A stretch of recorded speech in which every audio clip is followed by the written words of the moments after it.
Hello students, good morning all of you. आज हम discuss करेंगे क्रिस्टलाइन एंड अमरफस सॉलिड। हमने अपनी लास्ट वीडियो में देखा था कि क्रिस्टलाइन सॉलिड्स क्या होते हैं, अमरफस सॉलिड्स क्या होते हैं ना। हमने कहा था कि जो क्रिस्टलाइन सॉलिड्स जो होते हैं एक्चुअल में क्या होते हैं, एक ऐसे सॉलिड जिनके कॉन्स्टिट्यूएंट पार्टिकल बस एक रेगुलर फैशन में होते हैं, जबकि जो अमरफस सॉलिड है उनके जो कॉन्स्टिट्यूएंट्स होंगे वो इरेगुलरली अरेंज होते हैं, बाकी ज्यादा डिफरेंस नहीं होता। तो अब इनकी अरेंजमेंट के बेस पे अगर मैं बात करूं इनकी प्रॉपर्टीज की, कि इनकी प्रॉपर्टीज में कहां पर चेंजेस आते हैं, ठीक है। तो आज हम इनका जो डिफरेंस है वो डिस्कस करेंगे।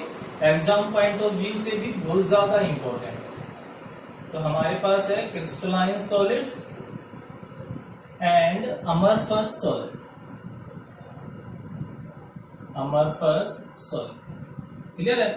तो अब जो फर्स्ट डिफरेंस है कि जो क्रिस्टलाइन सॉलिड है इनको हम क्या कहते हैं बेटा, called true solids.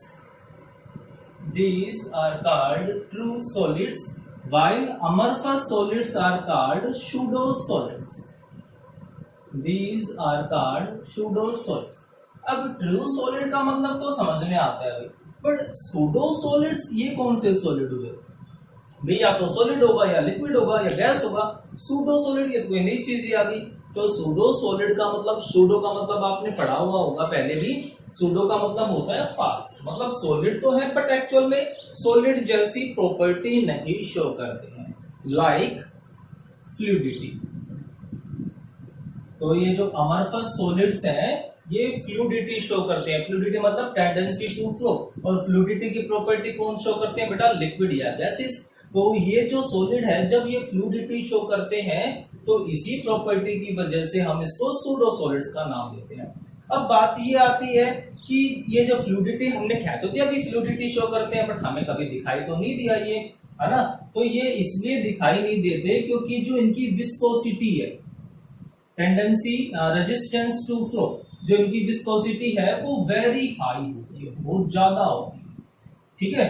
So these are also called super cooled liquids. Viscosity high होने की वजह से हम इनको सुपर कूल्ड लिक्विड्स भी बोल देते हैं। जैसे अगर मैं क्या करूं, अगर मैं लिक्विड को हीट करता जाऊं, गर्म करता जाऊं, तो हमें सबको पता है कि जो डिफरेंट लेयर्स हैं उनके बीच का जो फोर्स ऑफ अट्रैक्शन है वीक होगा और विस्कोसिटी डिक्रीज हो जाएगी। बट वहीं पर अगर मैं टेम्परेचर को डिक्रीज करता जाऊं तो उनकी जो स्पीड होगा, जो मोशन होगा, जो अट्रैक्शन होगा डिफरेंट लेयर्स के बीच में वो बढ़ेगा, विस्कोसिटी बढ़ेगी। और जो उसकी विस्कोसिटी होगी वो इतनी ज्यादा हो जाएगी, मतलब कि हम इसको लगातार कूल करते जा रहे हैं और एक सुपर कूल्ड टेम्परेचर पे उसकी विस्कोसिटी इतनी ज्यादा होगी कि वो किसकी तरह बिहेव करेगा? सॉलिड्स की तरह। इसीलिए हम इसको क्या बोल रहे बेटा? सुपर कूल्ड लिक्विड्स या फिर सूडो सॉलिड। अब दिमाग में आता है कि भाई हमने कभी एग्जांपल तो देखा नहीं इसका। जैसे अगर मैं बात करूं ग्लास की, ठीक है, गिलास आपने सभी में देखा होगा, विंडो में भी लगे होते हैं गिलास। तो कभी तुमने ऑब्जर्व किया कि गिलास फ्लूइडिटी बहता है कि कहीं गया तो नहीं वो, है ना। तो हम कैसे कह सकते हैं कि जो ग्लास है वो फ्लो करता है? बट आपने जो बहुत ही ओल्ड बिल्डिंग्स है, मतलब कह सकते हो 40 to 50 ईयर्स ओल्ड, 40 से 50 साल पहले की जो बिल्डिंग है उनमें जो ग्लास लगा हुआ है, जब आप उसको ऑब्जर्व करोगे तो उसकी ऑब्जर्वेशन में क्या आएगा कि जो ग्लास है जो टॉप पे है वो थिन हो चुका है और जो बॉटम में है वो थिक हो गया है। मतलब कि वो जो ग्लास है वो फ्लो कर रहा है, फ्लो करता करता कहां पर आ जाएगा बेटा? नीचे की तरफ आ जाएगा और नीचे वाला हिस्सा थिक हो जाएगा।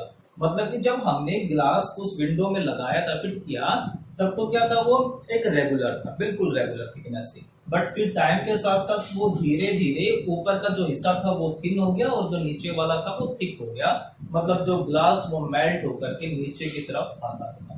तो भाई हम जानते हैं ना कि जो लेयर्स होती है वो बहुत ही पतली होती है, माइक्रो और नैनो की होती है, तो उसको मेल्ट होने में कई साल लग जाएंगे, है ना, 50 अबाउट ईयर्स लग जाएंगे। तो क्या होगा? नीचे की तरफ ठीक हो जाएगा। इसीलिए हम इसको क्या बोल रहे हैं? Pseudo solids, due to its property of fluidity. Clear है? तो ये आप इस चीज को ध्यान में रखना।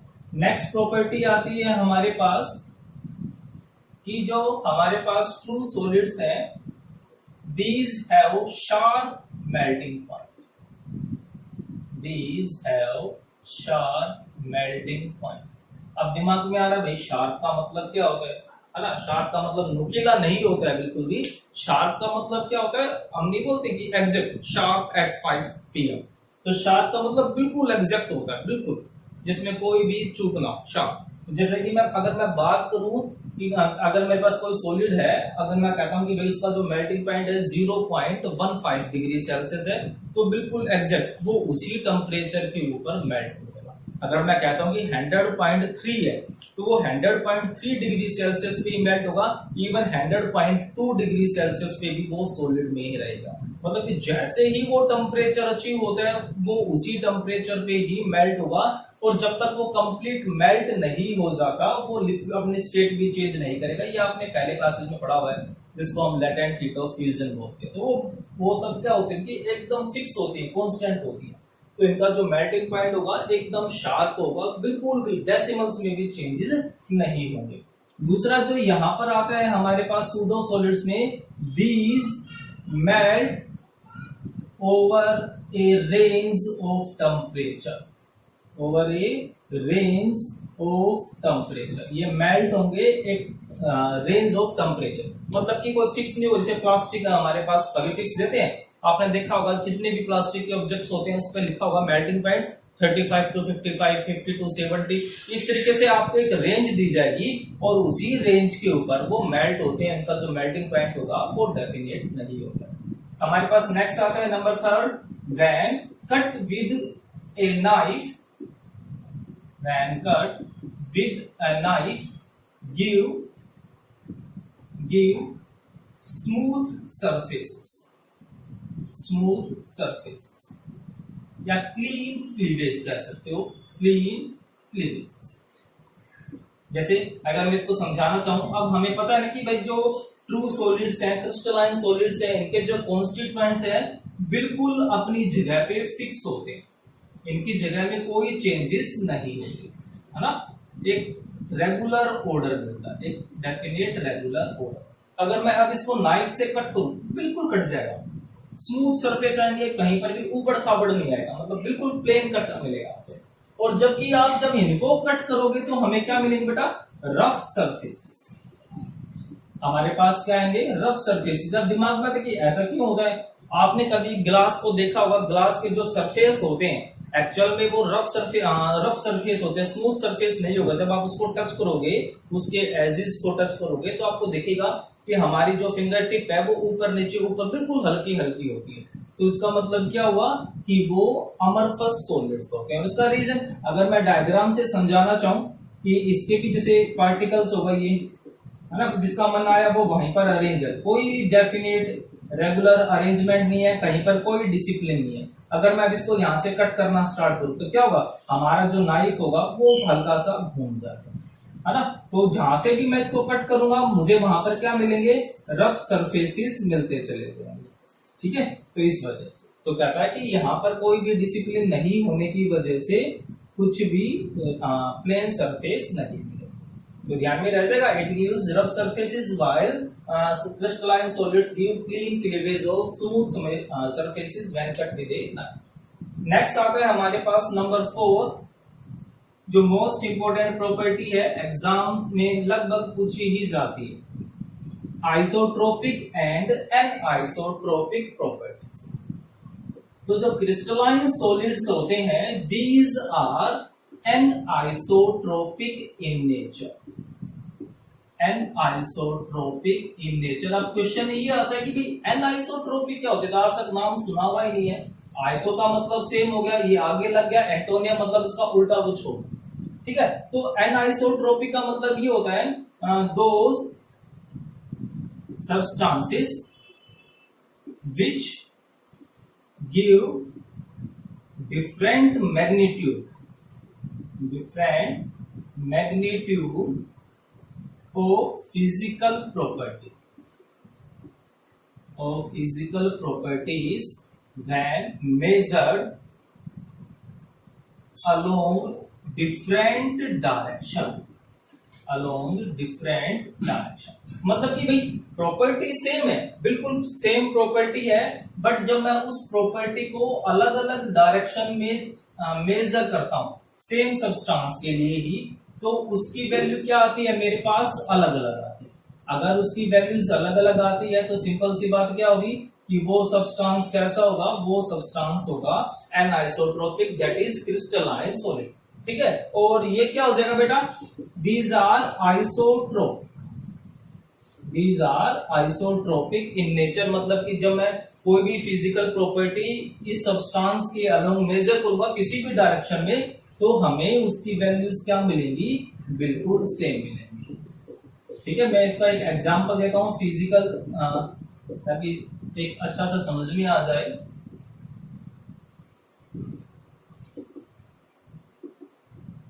फिर से रेगुलरली अरेंज्ड है और वो इररेगुलरली अरेंज्ड। ठीक है, जैसे कि मैं अगर स्पीड ऑफ लाइट को मेजर करता हूं इस डायरेक्शन में, स्पीड ऑफ लाइट को मतलब कि मैंने लाइट को इस एंगल से इस सब्सटेंस के अलोंग पास करवा दिया, तो हम क्या देख रहे हैं बेटा कि वो जो लाइट थी वो किसके कांटेक्ट में है, एस टाइप ऑफ पार्टिकल। जो एक्स टाइप ऑफ पार्टिकल है इनके नजदीक से जा रही है, मतलब x type of particle affect the speed of light, है ना।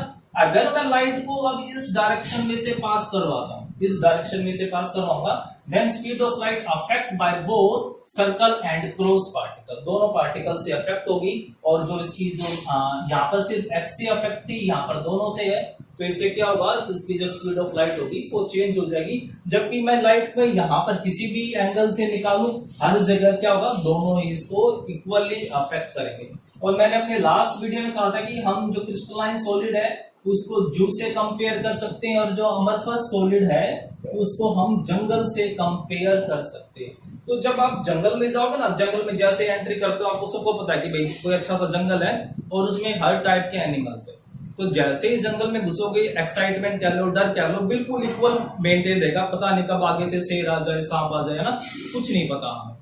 और जब जैसे आप चिड़ियाघर में घुसोगे तो आपके एक्साइटमेंट चेंज होते रहते हैं। जैसे पता है कि भाई ये वाला जो रीजन है, इस रीजन में जो हमारे जो जानवर है, कौन से गधे, ऊंट, कुत्ते, ये सब है, तो कोई एक्साइटमेंट होगी, हर कोई अपने मोबाइल पे लग जाएगा, ये सब देखे होगी। जैसे ही हम किसी ऐसे रीजन में घुसते हैं जहाँ पे व्हाइट लाइन हो, है ना, ऐसे जानवर जो हमने देखे ना, व्हाइट एलिफेंट हो, तो क्या होगा, सब कुछ हमारी पॉकेट में और पिंजरे की तरफ निगाहें हो जाएंगे कि वो एनिमल हमें दिख जाए।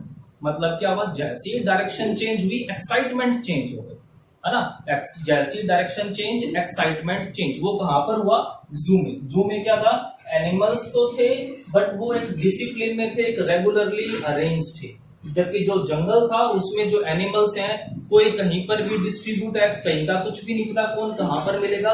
और उस केस में क्या था, हर डायरेक्शन में जो एक्साइटमेंट थी, जो फियर था, वो इक्वली मेंटेन था। तो इसीलिए कह रहा है कि जो अमरफस सॉलिड्स होते हैं वो क्या होते हैं बेटा, आइसोट्रोपिक। आइसोट्रोपिक का मतलब क्या होगा, those substances which give same magnitude of physical properties like electrical conductivity, refractive index, speed of light in same directions। ठीक है, along different direction। जो different डायरेक्शन में जब मैं उस फिजिकल प्रॉपर्टी को मेजर करूंगा तो उनकी वैल्यूज क्या रहेंगे मेरे पास, सेम। ठीक है, तो ये हो गया हमारे पास आइसोट्रोपिक प्रॉपर्टी। नेक्स्ट आती है हमारे पास, अगर मुझे अब इन दोनों को आपस में इंटर कन्वर्ट करना हो, तो मैं चाहूं कि भाई क्रिस्टलाइन अमरफस में चेंज हो जाए या अमरफस क्रिस्टलाइन में कन्वर्ट हो जाए, तो हाउ टू चेंज या ट्रांसफॉर्म, हम इनको एक फॉर्म से दूसरी फॉर्म में किस तरीके से ट्रांसफॉर्म कर सकते हैं। ठीक है, जैसे मैं एग्जांपल लेता हूं SiO2, तो SiO2 अमरफस है जब ग्लास की फॉर्म में है, SiO2 क्रिस्टलाइन है जब ये क्वार्ट्ज की फॉर्म में। मतलब समझा कि पार्टिकल तो सेम है, बट जब इसके पार्टिकल्स इररेगुलर हुए तो ग्लास बन गया, और जब उसके पार्टिकल्स रेगुलरली अरेंज हुए तब वो क्वार्ट्ज बन गया। ठीक है, अगर मुझे क्रिस्टलाइन सॉलिड को किसमें कन्वर्ट करना हो, अमरफस में, इस प्रोसेस को बोलते हैं हम क्वेंचिंग प्रोसेस। तो हम ये कैसे करते हैं बेटा, इस केस में हम क्या करेंगे, क्रिस्टलाइन सॉलिड को हीट करेंगे अप टू मेल्ट, जब तक कि वो मेल्ट ना हो जाए। तो जैसे भाई लिक्विड स्टेट में आया, हमें पता है कि पार्टिकल्स में पूरे इरेगुलर हो जाते हैं, बीच का जो फोर्स ऑफ अट्रैक्शन है वीक हो जाता है, पार्टिकल्स इधर उधर घूमने लगते हैं, ठीक है। फिर मैं क्या करूं, एकदम से उसको कूल कर दूं। मैं क्या करता हूं, एकदम से उसको कूल कर दूं, मतलब कि मैंने इसको एकदम से बिल्कुल चिल्ड वाटर में डाल दिया, और उससे क्या हो जाएगा कि उसके जो पार्टिकल्स थे अरेंज तो हो जाएंगे, सोलिडिफाई तो हुए, बट वो इरेगुलरली अरेंज हो गए। सोचो आप सब एक बस में बैठे हुए हो, ठीक है, और हमने बस बिल्कुल रेगुलरली अरेंज थे, सीट टू सीट बैठे हुए थे, हमने बस को कहीं बीच में रोक दिया, सारे बाहर आ गए। जैसे बाहर आए, एकदम से कोई जंगली जानवर दिख गया तो क्या होगा, सब बस की तरफ दौड़ेंगे, और जब उस भागा दौड़ी होगी तो लगता है कि हर कोई अपनी अपनी सीट पे बैठ जाएगा। फिर से क्या होगा, इरेगुलरली अरेंज है ना, सारे के सारे जो सबसे स्टार्टिंग वाली सीट होगी उस पर भागने की कोशिश करेंगे, वो उसके ऊपर, वो उसके ऊपर, और क्या बन जाएगा, अमरफस। ठीक है, तो क्या कहता है कि हमें क्रिस्टलाइन को अगर अमरफस में कन्वर्ट करना है तो उसको मेल्ट करेंगे, और मेल्ट करके उसको एकदम से, ठीक है, तुरंत उसको क्या कर देंगे, कूल कर देंगे, और उससे क्या होगा कि सारे पार्टिकल्स इरेगुलरली अरेंज हो जाएंगे, और वो बन जाएगा अमरफस सॉलिड। अगर मुझे अमरफस सॉलिड को क्रिस्टलाइन में कन्वर्ट करना है तो इस प्रोसेस को बोलते हैं बेटा annealing process. This is called annealing, और ये प्रोसेस आपने देखी भी होगी। अगर आप किसी ओल्ड हॉस्पिटल को मिलने जाते हैं, ठीक है, तो आपको क्या दिखेगा कि जो बहुत ही पुरानी बिल्डिंग है उनमें जो शीशा लगा हुआ है वो हल्का हल्का व्हाइटिश हो गया है, व्हाइट जैसे कि फफूंदी सी लग जाती है, कुछ ऐसा हो गया है। जो हमारे पास जो शीशे लगे हुए होते हैं, ग्लास होता है जो कि ट्रांसपेरेंट होता है, वो क्या हो गया, व्हाइटिश होना स्टार्ट हो गया। तो उसका सिंपल सा लॉजिक ऐसा हुआ, क्यों होगा, वो होता है एनालिंग प्रोसेस से। ठीक है, क्या होगा, जो ग्लास की जो टॉप लेयर है, दिन में जैसे ही वो सन रेज की कांटेक्ट में आएगी, गर्म होगी, गर्म होने से मेल्ट होगी, ठीक है, और फिर जैसे इवनिंग टाइम में क्या होगा, वो धीरे धीरे बिल्कुल स्लो कूलिंग होगी, मतलब कि जो पार्टिकल्स मेल्ट हो गए थे, जो पार्टिकल्स के बॉन्ड टूट गए थे, जैसे ही वो धीरे धीरे कूल हो गए, उनके पार्टिकल्स को प्रॉपर टाइम मिल जाएगा रेगुलरली अरेंज होने। और जब ये प्रोसेस कई सालों तक रेगुलरली चलेगी तो जितने भी लेयर्स थी, उन सारी की सारी लेयर्स के एटम्स बिल्कुल रेगुलरली अरेंज हो जाएंगे, और वो अमरफस से क्रिस्टलाइन सॉलिड बन जाएगा। ठीक है, तो अगर क्वेश्चन आता है कि why window panes become whitish after a long time, तो उसका सिंपल सा रीजन क्या होगा, because the glass converts into quartz, that is amorphous converts into an crystalline solid, that is called annealing process। तो ये हमारे पास था amorphous और crystalline solids होते क्या है, उनके प्रॉपर्टीज में क्या क्या डिफरेंस होगा। ठीक है, तो मैंने इसको कोशिश की है आपको अच्छे से समझाने की, आप भी ट्राई करना, बुक से जरूर पढ़ना इसको। ठीक है, इसके ऊपर जितने भी क्वेश्चंस है वो सब आप करके देखोगे, कोई भी डाउट हो मुझे कमेंट कर सकते हो।